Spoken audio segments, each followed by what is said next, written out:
মাঝরাতে জনমানবহীন জঙ্গলের রাস্তায় একটা কুঁড়ে ঘর। দরজার বাইরে ঝুলছে ছেঁড়া কাপড়, ভেতরে এক বুড়িমা, আর জানলার বাইরে দাঁড়িয়ে থাকা কয়েকটা বুনো শুয়োর।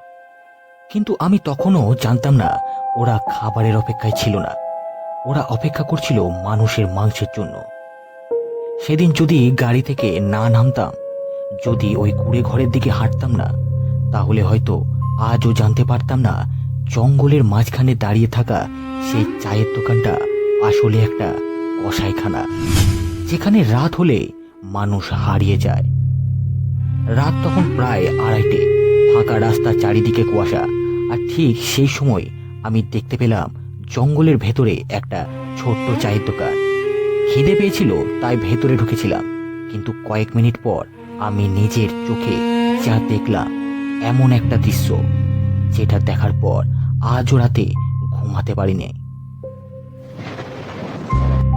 আমি ভেবেছিলাম ওটা একটা সাধারণ কুঁড়ে ঘরের দোকান, কিন্তু ভেতরে ঢোকার পর বুঝলাম সেখানে চা নয়, রান্না হচ্ছিল মানুষ। আর জানলার বাইরে দাঁড়িয়ে থাকা বুনো শুয়োরগুলো অপেক্ষা করছিল তাদের খাবারে। নমস্কার, এমটি স্টুডিও 0.1-এ আপনাকে স্বাগত। চ্যানেলে যদি নতুন হয়ে থাকেন তাহলে চ্যানেলটিকে অবশ্যই সাবস্ক্রাইব করে আমাদের পাশে থাকবেন। আমরা এমনই সব রোমাঞ্চকর ঘটনা আপনাদের সামনে তুলে ধরি।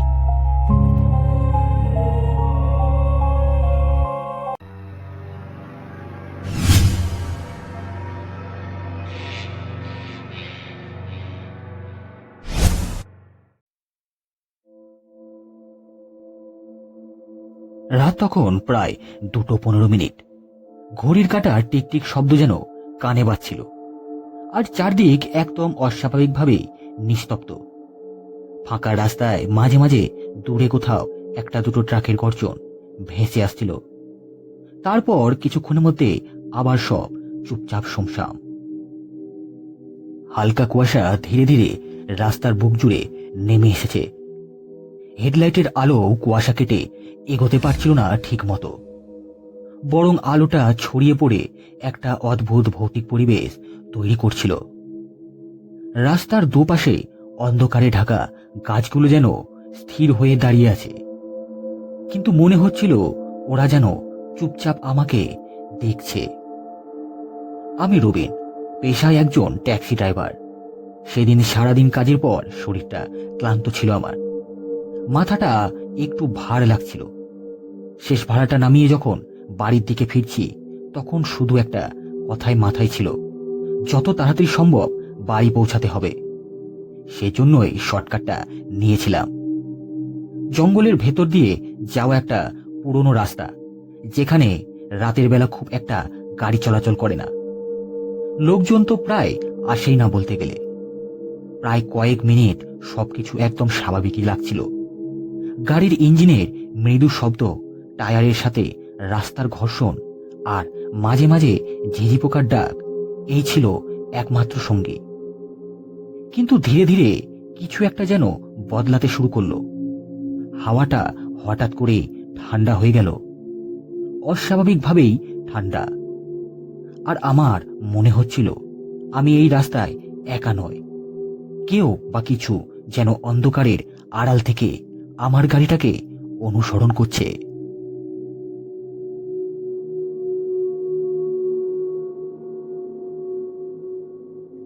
হঠাৎ রাস্তার ধারে চোখে পড়ল কিছু একটা। হেডলাইটের আলো কুয়াশা ভেদ করে একটু এগোতেই বুঝতে পারছিলাম একজন মেয়ে দাঁড়িয়ে আছে, সাদা শাড়ি, ভিজে যেন গায়ে লেপ্টে আছে। চুলগুলো এলোমেলো, পুরো ভেজা, মুখটা নিচু করে দাঁড়িয়ে আছে, যেন কারো অপেক্ষায়। এই সময়ে এই জায়গায় কেউ এমন ভাবে দাঁড়িয়ে থাকবে বা থাকতে পারে, দেখাটা অস্বাভাবিক। আমার পাটা নিজে থেকে ব্রেকের ওপর চলে গেল। গাড়িটা ধীরে ধীরে থেমে গেল তার কাছেই। কয়েক সেকেন্ড মেয়েটা নড়ল না, তারপর ধীরে ধীরে, খুবই ধীরে সে মাথাটা তুলল। হেডলাইটের আলো সরাসরি তার মুখে পড়ল, আর ঠিক তখনই সে নিচু গলায় বলল, দাদা একটু লিফট দেবেন। আর গলাটার স্বরটা অদ্ভুত ঠান্ডা, যেন কোনো আবেগ নেই। কোনো তাড়া নেই, শুধু ফাঁকা নির্জীব একটা অনুরোধ। আমার ভেতরে অজানা একটা অস্বস্তি কাজ করছিল। মনে হচ্ছিল কিছু একটা ঠিক নয়। তবুও মানুষ বলে কথা, এমন অবস্থায় কাউকে ফেলে যাওয়াটাও সম্ভব না। আমি একটু দ্বিধা নিয়েই জিজ্ঞাসা করলাম, কোথায় যাবেন দিদি? মেয়েটা আমার দিকে পুরো তাকালো না, শুধু ধীরে ধীরে তার হাতটা তুলে আমার সামনের অন্ধকার রাস্তাটার দিকে ইশারা করলো। কোনো কথা নয়, কোনো ব্যাখ্যা নয়, শুধু একটা নীরব নির্দেশ। কয়েক সেকেন্ড আমি চুপ করে থাকলাম। তারপর না জানি কেন আর কিছু না ভেবে দরজাটা আনলক করে দিলাম আমি। মেয়েটা ধীরে ধীরে গাড়িতে উঠে বসলো। আর ঠিক সেই মুহূর্তে গাড়ির ভেতরের বাতাসটা যেন হঠাৎ করে কয়েক ডিগ্রি ঠান্ডা হয়ে গেল। প্রায় 1 কিলোমিটার মতো এগিয়েছি। গাড়ির ভেতর তখন অদ্ভুত এক নীরবতা, শুধু ইঞ্জিনের মৃদু শব্দ আর বাইরে ঝিঝি পোকার ডাক। হঠাৎ পেছন থেকে খুব নিচু ঠান্ডা গলা ভেসে এলো আমার কানে, এখানেই নামিয়ে দিন দাদা। আমার হাতটা নিজে থেকেই স্টিয়ারিং এ শক্ত হয়ে গেল। আমি এক ঝটকায় চারপাশে তাকালাম। এখানে চারদিকে তো শুধুই ঘন জঙ্গল, অন্ধকার, কোনো ঘরবাড়ি নেই, কোনো আলো নেই। এই জায়গায় কেউ নামতে চায়? এটা ভাবাটাই অস্বাভাবিক। আমি একটু অবাক হয়ে বললাম, এখানে নামবেন? কোনো উত্তর নেই, একদম নিস্তবতা। কয়েক সেকেন্ড পর আমি ধীরে গাড়িটা সাইডে নিয়ে থামালাম। দরজার লকটা খুলে দিলাম হালকা করে। তারপর দরজা খুলে যাওয়ার শব্দ, মেয়েটা নামলো। আমি অবচেতনাভাবে রিয়ার ভিউ মিররে দিকে তাকালাম। দেখলাম সেই গাড়ির ঠিক পেছনে দাঁড়িয়ে আছে আগের মতো মাথা নিচু করে। কিন্তু 1 সেকেন্ড 2 সেকেন্ড আমি আবার মিররের দিকে তাকালাম, তখন কিন্তু অস্বাভাবিকভাবে ফাঁকা রাস্তা। যেখানে এক মুহূর্ত আগেও সে দাঁড়িয়েছিল, এখন সেখানে কিছুই নেই। না কোনো পায়ের শব্দ, না কোনো ছায়া, না কোনো নড়াচড়া। আমার বুকের ভেতরটা হঠাৎ করে ঠান্ডা হয়ে গেল। শ্বাসটা যেন আটকে আসছিল। কারণ আমি নিশ্চিত এইমাত্রই আমি কাউকে গাড়ি থেকে নামিয়েছি।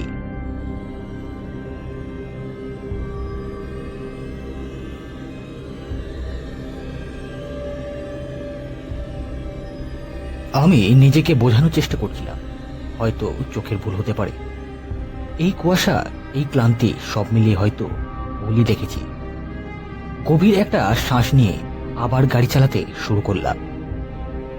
স্টিয়ারিংটা শক্ত করে ধরে সামনে তাকিয়ে রইলাম। মনে হচ্ছিল যত তাড়াতাড়ি এই রাস্তাটা শেষ করতে পারি ততই ভালো। কিন্তু প্রায় 1-2 কিলোমিটার এগোনোর পর হঠাৎই হেডলাইটের আলো আবার কিছু একটা ধরা পড়ল। আমার বুক ধড়ফড় করে উঠল, কারণ এই জিনিসটা দেখার জন্য আমি একদমই প্রস্তুত ছিলাম না। রাস্তার ধারে আবার সে একই রাস্তা, একই শাড়ি, ভেজা এলোমেলো চুল, একইভাবে মাথা নামিয়ে নিচু করে দাঁড়িয়ে আছে, যেন কিছুই ঘটেনি। এইবার আমার হাত পা একদম ঠান্ডা হয়ে গেল, গলা শুকিয়ে একদম কাঠ। গাড়ির স্পিড নিজে থেকে কমে এলো, কিন্তু মাথার ভেতর শুধু একটাই প্রশ্ন ঘুরছিল, যদি আমি তাকে আগেই নামিয়ে দিয়েছিলাম তাহলে এখানে আবার কে দাঁড়িয়ে আছে? এবার আমি আর কোনো ঝুঁকি নিলাম না। গাড়িও থামাইনি, বরং এক ঝটকায় এক্সিলারেটরের চাপ দিয়ে স্পিড বাড়িয়ে দিলাম। মনে হচ্ছিল যত দ্রুত সম্ভব এই জায়গাটা ছেড়ে বেরিয়ে যেতে হবে আমাকে। পেছনও তাকানোর সাহসও হচ্ছিল না আমার। হেডলাইট কুয়াশায় কেটে এগোচ্ছিল, রাস্তা কিন্তু একদমই ফাঁকা, কিন্তু বুকের ভেতরটা ধড়ফড় করছে, যেন কিছু একটা ঠিক পেছনে আছে। আর ঠিক তখনই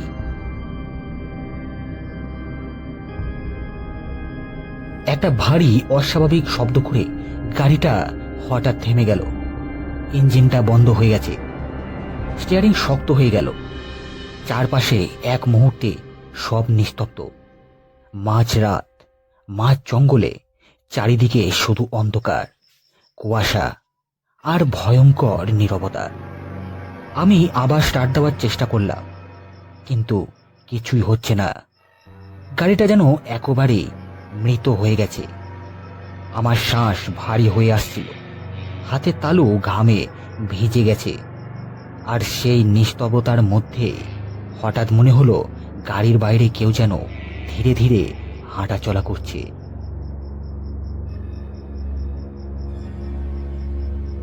আমি শেষবারের মতো ইগনিশিয়ানের চাবিটা ঘোরালাম, কিছুই হলো না।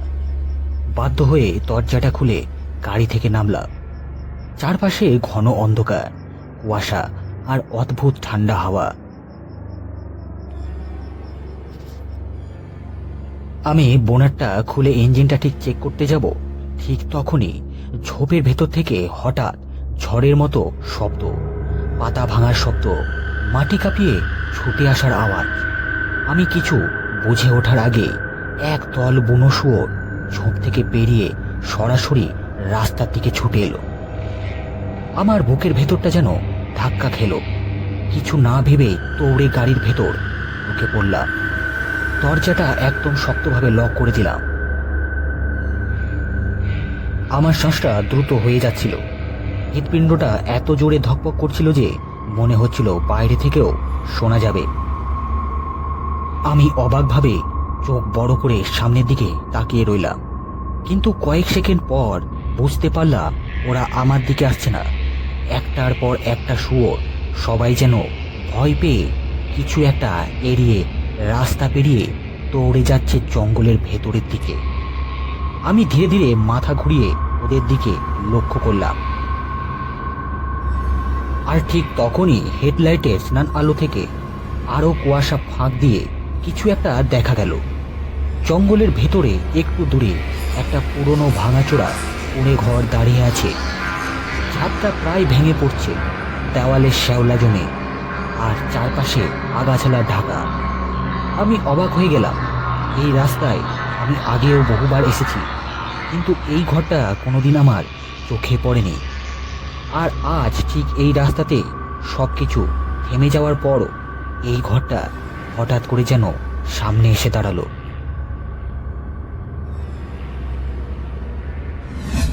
পেটটাও তখন হালকা খালি। তার উপর এতক্ষণে যা যা ঘটেছে ভয় আর কৌতূহল মিশে এক অদ্ভুত টান তৈরি করেছিল। আমি কিছুক্ষণ গাড়ির ভেতরে বসে রইলাম, তারপর না জানি কেন দরজাটা খুলে নামলাম। দূরে কুয়াশার আড়ালে দাঁড়িয়ে থাকা সেই কুঁড়ে ঘরটার দিকে ধীরে ধীরে এগোতে লাগলাম। প্রতিটা পা ফেলতে ফেলতে মনে হচ্ছিল আমি যেন অজানা কিছুর দিকে এগিয়ে যাচ্ছি। ঘরের সামনে পৌঁছে চোখে পড়ল একটা ছোট্ট পুরনো কাঠের বোর্ড, ধুলায় ঢাকা, অর্ধেক মুছে যাওয়া অক্ষর, চা ও খাবার। এই জায়গায় এই সময়ে একটা চায়ের দোকান। মাথার ভেতর প্রশ্ন ঘুরছিল, কিন্তু পা থামেনি। আমি পর্দার মতো ঝুলে থাকা ছেঁড়া কাপড়টা সরিয়ে ভেতরে উকি দিলাম। আর ঠিক তখনই অন্ধকারের ভেতর থেকে ধীরে ধীরে বেরিয়ে এলো এক বুড়িমা। তার চোখ দুটো যেন অস্বাভাবিকভাবে স্থির, চোখের দৃষ্টিটা যেন সরাসরি আমার ভেতর ভেদ করে দেখছে। মুখে একটু হালকা হাসি, কিন্তু সেই হাসিতে কোনো উষ্ণতা নেই। আমি গলা পরিষ্কার করে বললাম, কিছু খেতে পাবো? বুড়িমা কিছুক্ষণ আমার দিকে তাকিয়ে রইল, তারপর ধীরে, খুবই ধীরে মাথা নাড়ালো। পাবেন, বসুন। তার গলায় স্বরটা অদ্ভুত শান্ত, কিন্তু সেই শান্তির ভেতরে কোথাও যেন লুকিয়ে আছে অজানা একটা অন্ধকার। আমি চুপচাপ বসে রইলাম একটা ভাঙা বেঞ্চে, সামনে অন্ধকারে ডুবে থাকা ঘর। প্রায় 5 মিনিট, 10 মিনিট, 15 মিনিট, কিন্তু বুড়িমা আর ফিরছে না। ঘরের ভেতরটা একদম নিস্তব্ধ, শুধু কোথাও থেকে হালকা টুপ টুপ শব্দ আসছে, যেন কিছু একটা পড়ছে। আমার ভেতরে অস্বস্তিটা বাড়তেই লাগলো। মনে হচ্ছিল কিছু একটা ঠিক নেই। ধীরে ধীরে উঠে দাঁড়ালাম, পা টিপে টিপে ভেতরের দিকে এগোলাম আমি। প্রতিটা পা ফেলতে গিয়ে মনে হচ্ছিল মাটি যেন ভারী হয়ে গেছে, শ্বাসটাও কেমন আটকে আসছে। ভেতরের ঘরের সামনে এসে আমি থামলাম। দরজাটা আধ খোলা। আমি কাঁপা হাতে দরজাটা একটু টেনে দিলাম। দরজাটা এতটাই আওয়াজ করলো যেন বহুদিন এই দরজা ব্যবহার হয়নি। তারপর আমি যা দেখলাম আজও ভুলতে পারিনি।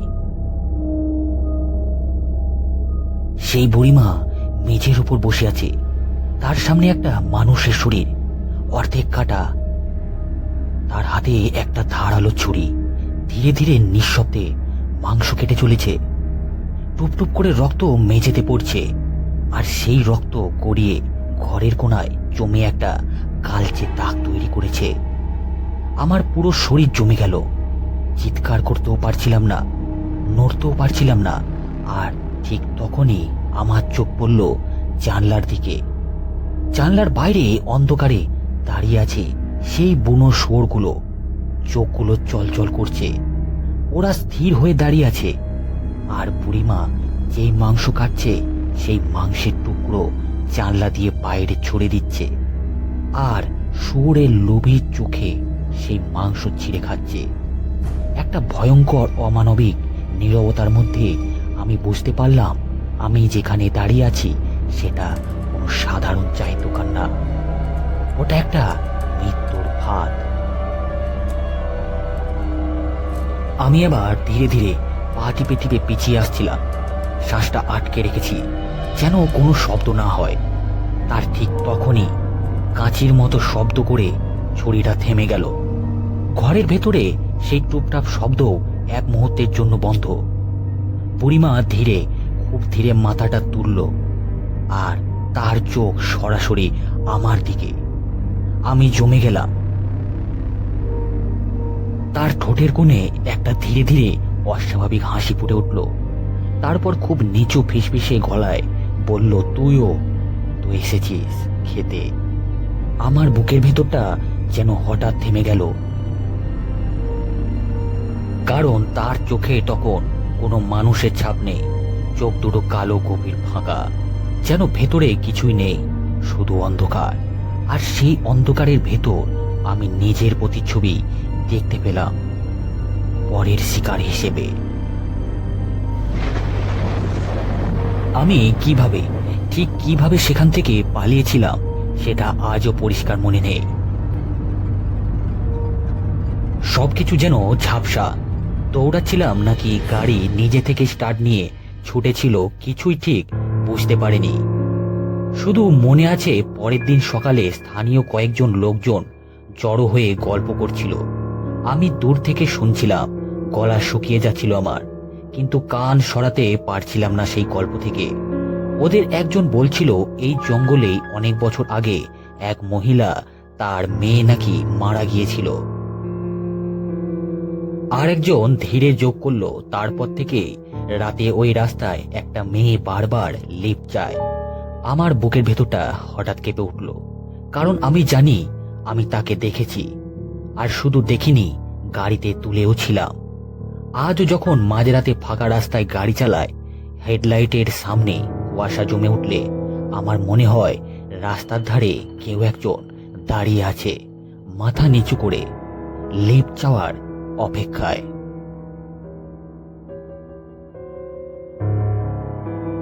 গল্পটি যদি ভালো লেগে থাকে একটি লাইক অবশ্যই করবেন। আর হ্যাঁ, এমনই সব রহস্যময় ভৌতিক ঘটনা পেতে চ্যানেলটিকে সাবস্ক্রাইব করে আমাদের পাশে থাকবেন। আবারও আসছি একটি নতুন গল্প নিয়ে। ততক্ষণের জন্য ভালো থাকবেন, সুস্থ থাকবেন। নমস্কার।